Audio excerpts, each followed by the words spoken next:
प्यारे छात्रों, स्वागत है एक और नई वीडियो में।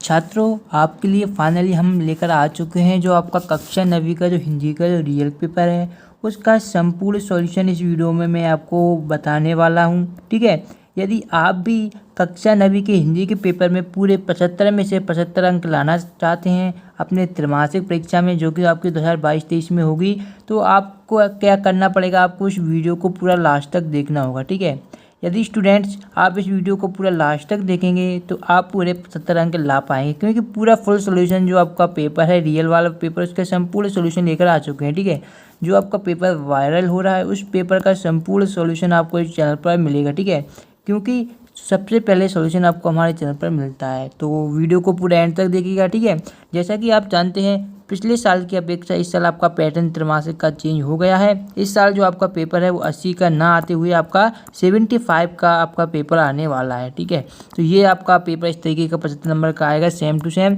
तो देखिए, जो आपको क्वेश्चन के सॉल्यूशन किस प्रकार से मैं आपको बताऊंगा, तो वीडियो को बने रहिएगा। ठीक है, तो चलिए यहाँ पर देखिए, पहला क्वेश्चन जो आपका रहने वाला है वो है आपका, यहाँ पर देख पा रहे होंगे, सबसे पहले आपसे पूछा जाएगा कि जो है आपकी सही विकल्प आपको चुनकर लिखिए। तो देखिए, पहला है आपका कबीर दास की रचना है। ये आपके ऑप्शन दिए गए हैं साकेत, बीजक, कुरुक्षेत्र और फिर लास्ट में दिया गया है आपका यामा। ये 4 ऑप्शन दिए गए हैं। तो इसका जो आपका आंसर हो जाएगा, आप सभी जानते हैं कबीर दास जी की जो आपकी रचना है वो आपकी होती है बीजक। तो ये आपका आंसर हो जाएगा पहले क्वेश्चन का बीजक। तो इसे आप नोट कर लीजिएगा और अच्छी तरीके से याद कर लीजिएगा। कबीर दास जी की जो रचना है वो है उनकी बीजक, इसे ध्यान से याद कर लीजिएगा। ठीक है, चलिए आगे बढ़ते हैं, नेक्स्ट क्वेश्चन देखते हैं। देखिएगा स्टूडेंट, सेकंड क्वेश्चन आपका दिया गया था कि रसखान किस भक्ति शाखा के कवि हैं। आपका ऑप्शन फर्स्ट है राम भक्ति शाखा, सेकंड है शिव भक्ति शाखा, थर्ड है कृष्ण भक्ति शाखा, चौथा है आपका प्रेम मार्गी शाखा। तो देखिए, जो रसखान है वो किस शाखा के कवि हैं ये हमें बताना है। तो इसका आपका आंसर हो जाएगा, बहुत ही सिंपल है, कृष्ण भक्ति शाखा के कवि हैं। तो जो रसखान जी हैं वो क्या हैं, कृष्ण भक्ति शाखा के कवि हैं। तो ये आपका सही उत्तर हो जाएगा। अब देखिए, थर्ड क्वेश्चन आपसे पूछा गया था, बहुत ही इंपॉर्टेंट है, छंद के मुख्यतः कितने भेद होते हैं। ऑप्शन 2, 4, 3 या 7। ठीक है, तो बहुत ही सिंपल क्वेश्चन, आप सभी जानते ही होंगे, छंद के 2 भेद होते हैं। ठीक है, और यदि आपसे ये पूछ लिया जाए कि कौन कौन से होते हैं, तब भी आपको परेशानी वाली कोई बात नहीं है, आप नाम भी लिख सकते हैं। छंद के 2 भेद होती हैं, पहला होता है आपका मात्रिक छंद, यहाँ पर आप लिख दीजिएगा मात्रिक छंद। ठीक, और दूसरा होता है आपका वार्लिक छंद, वार्लिक छंद। तो ये 2 छंद होते हैं आपके, तो इन दोनों को आपको अच्छी तरीके से याद कर लेना है। चलिए नेक्स्ट देखते हैं। आपका अगला दिया गया है, रीढ़ की हड्डी एकांकी का प्रमुख पात्र है। तो रीढ़ की हड्डी एकांकी का प्रमुख पात्र हमें बताना है, उमा है, शंकर, रामस्वरूप या गोपाल प्रसाद। तो इसका जो प्रमुख पात्र है, रीढ़ की हड्डी जो आपकी एकांकी है, इसका प्रमुख पात्र है उमा। ये आपका उमा हो जाएगा, ये आपका बिल्कुल सही उत्तर है। ठीक है, आगे देखते हैं, नेक्स्ट देखते हैं। 5वां दिया गया था कि रंगीला शब्द में कौन सा प्रत्यय है। क्या रंग है, सा है, ला है, ईला है। ये आपका चौथा ऑप्शन ईला आपको देखने को मिलेगा, यहाँ पर देख पा रहे होंगे ईला। ठीक है, तो इसका जो आंसर है वो बिल्कुल आपका ईला वाला ही है। ठीक है, तो रंगीला में आपकी क्या है, ईला आपकी प्रत्यय हो जाएगी, तो ये आपको आंसर हो जाएगा। अब देखिए, छठा आपका दिया गया था कि कृतिका में आए पाठ में एकांकी का नाम लिखिए। ठीक है, यानी कि जो हमें कृतिका जो हमारी बुक है उसमें एक एकांकी है, उसका हमें नाम लिखना है। क्या वो कर्मभूमि है, क्या वो माटी है, ठीक है, या आपकी रीढ़ की हड्डी है, या आपका जय गंगा है। तो इसका आपको आंसर हो जाएगा सवाल, जो कि है रीढ़ की हड्डी। रीढ़ की हड्डी क्या आपकी कृतिका में आई हुई आपकी एकांकी है, तो ये आपका उत्तर हो जाएगा। आगे देखते हैं नेक्स्ट। अब आते हैं आपके रिक्त स्थान, हमें यहाँ पर क्या रिक्त स्थान की पूर्ति करनी है। ठीक है, तो रिक्त स्थान देखिए, पहला आपका दिया गया था जो कि है आपका काम पर जा रही हैं। क्या बच्चे काम पर जा रहे हैं या बड़े काम पर जा रहे हैं। तो आप इसका आंसर हो जाएगा बच्चे काम पर जा रहे हैं। सेकंड है रस के प्रकार हैं 10 या 7, तो ये हमें बताना है। ठीक है, तो रस के जो आपके प्रकार होते हैं वो आपके होते हैं 10। ठीक है, ये आपका आंसर हो जाएगा 10। फिर आपका दिया गया है नेक्स्ट, जो कि है आपका वीर रस का स्थायी भाव है शोक या उत्साह। तो वीर रस का आपका उत्साही भाव होता है उत्साह। ठीक है, फिर आपका लेखक के सामने का फोटो है प्रेमचंद का है या परसाई जी का है, ये हमें बताना है। तो लेखक के सामने प्रेमचंद जी का फोटो है। फिर आता है कलाई खुलने का अर्थ है पोल खुलना या आंखें खुलना। तो कलाई खुलने का अर्थ होता है पोल खुलना। फिर समाज के भेद होते हैं 6 या 5। तो समाज के आपके जो भेद होते हैं वो आपके 6 होते हैं। ठीक है, तो ये आपके रिक्त स्थान यहाँ पर 6 कंप्लीट होते हैं, यानी कि 12 नंबर आपके 6 सही विकल्प और 6 रिक्त स्थान आपके यहाँ पर कंप्लीट हो चुके हैं। अब हम आगे देखते हैं, नेक्स्ट क्वेश्चन देखते हैं। सही जोड़ियाँ आपकी दी गई हैं, तो यहाँ पर हमें क्या है सही जोड़ियों को मिलाना है। तो मैं आपको इसको मैच करके बता देता हूँ। कबीर, तो कबीर का आपका हो जाएगा यहाँ पर शब्द। ठीक है, आपको कबीर को किससे मिला देना है, शब्द से मिला देना है। फिर आपका दिया गया है जो कि है आपका वाक, तो वाक को आपको जो थर्ड वाला ऑप्शन दिया गया है इससे मिला देना है। लदेद, रसखान को आपको मिलाना है सवैया। रचना के आधार पर वाक्य 3 प्रकार के होते हैं। शरद जोशी, मिट्टी का चेहरा, और शत्रु का विलोम आपका होता है मित्र। तो ये आपको इस तरीके से जोड़ियों को आपको मिलाना था। तो आई होप आपने आसानी सिंपल तरीके से मिला दिया होगा। उसके बाद आपको दिए गए हैं सत्य असत्य आपको लिखने हैं। तो देखिएगा, पहला दिया गया है यथाशक्ति अव्ययी भाव समास का उदाहरण है। तो आप जानते हैं कि अव्ययी भाव समास का जो पहला पद होता है वो क्या होता है, आपका अव्यय होता है। तो यथा भी अव्यय है, यानी कि यथाशक्ति में अव्ययी भाव समास है, तो ये आपका बिल्कुल सत्य हो जाएगा।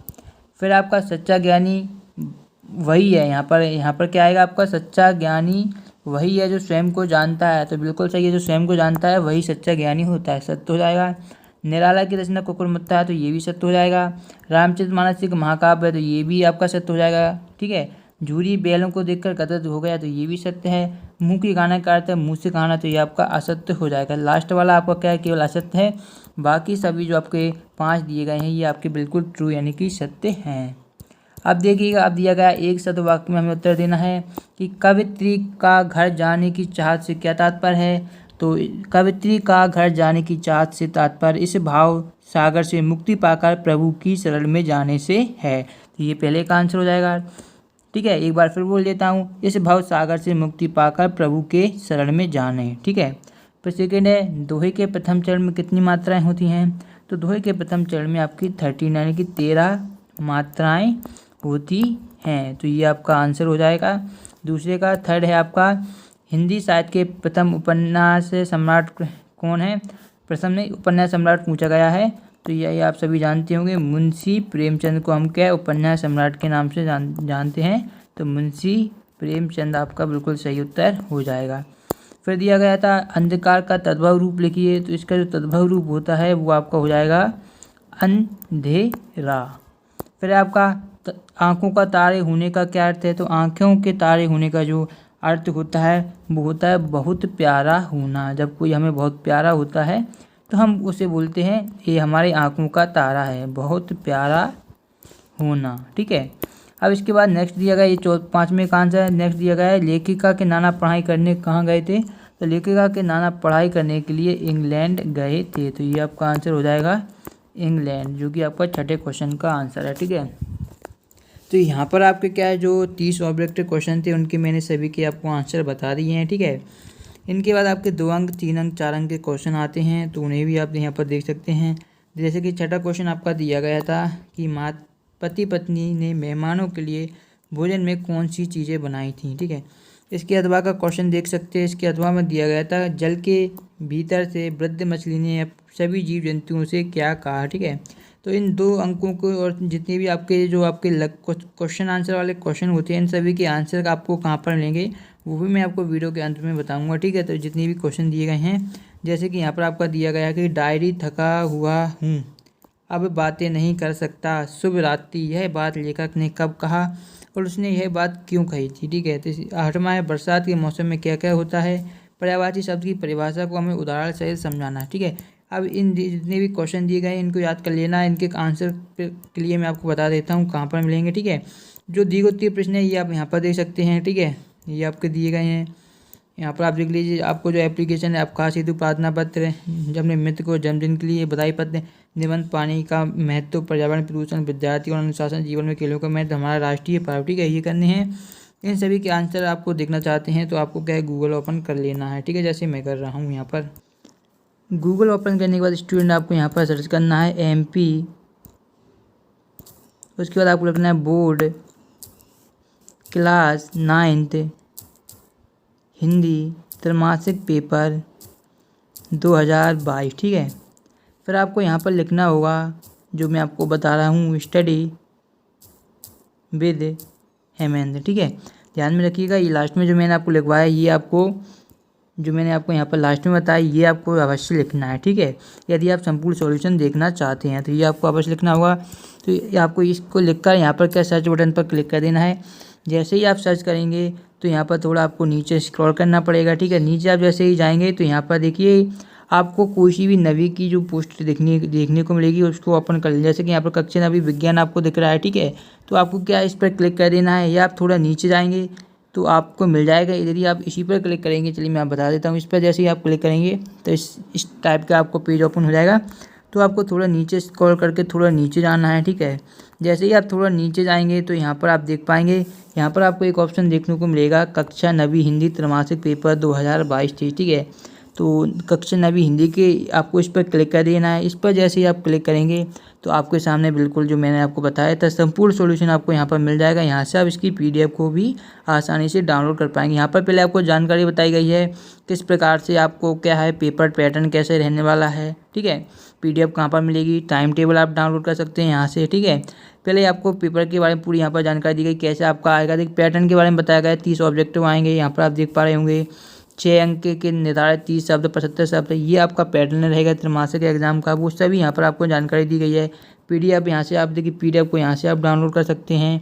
ये सभी जानकारी आपको यहाँ पर दी गई हैं। अगर आप देखिए संस्कृत के पेपर यहाँ से, समाज विज्ञान का यहाँ से, विज्ञान का यहाँ से, मैथ का पेपर यहाँ से आप डाउनलोड कर सकते हैं, ठीक है। अब देखिए ये कक्षा नवी हिंदी का जो मैंने आपको बताया था संपूर्ण सॉल्यूशन, यहाँ पर जैसे कि मैंने आपको बताया था, पहले का आंसर मैंने बताया था आपको, आपका बीजक था, दूसरे का आपका कृष्ण भक्ति शाखा था। तो ये सभी सॉल्यूशन आपको यहाँ पर मिल जाएंगे। तो यहाँ से आसानी से आप आकर देख सकते हैं, ठीक है। यहाँ से आप टेलीग्राम ग्रुप ज्वाइन कर लीजिएगा, तो यहाँ से आपको क्या इसकी PDF मिल जाएगी, टेलीग्राम ग्रुप पर PDF मिल जाएगी। तो PDF आसानी से आप डाउनलोड कर पाएंगे, ठीक है। और स्टूडेंट अगर आपको ये वीडियो पसंद आए तो वीडियो को लाइक जरूर कीजिएगा। यदि आपने अभी तक चैनल को भी सब्सक्राइब नहीं किया, चैनल को भी सब्सक्राइब कर दीजिएगा। हम मिलेंगे नेक्स्ट वीडियो में, तब तक देखते ही आपका अपने चैनल। धन्यवाद दोस्तों वीडियो को लास्ट तक देखने के लिए।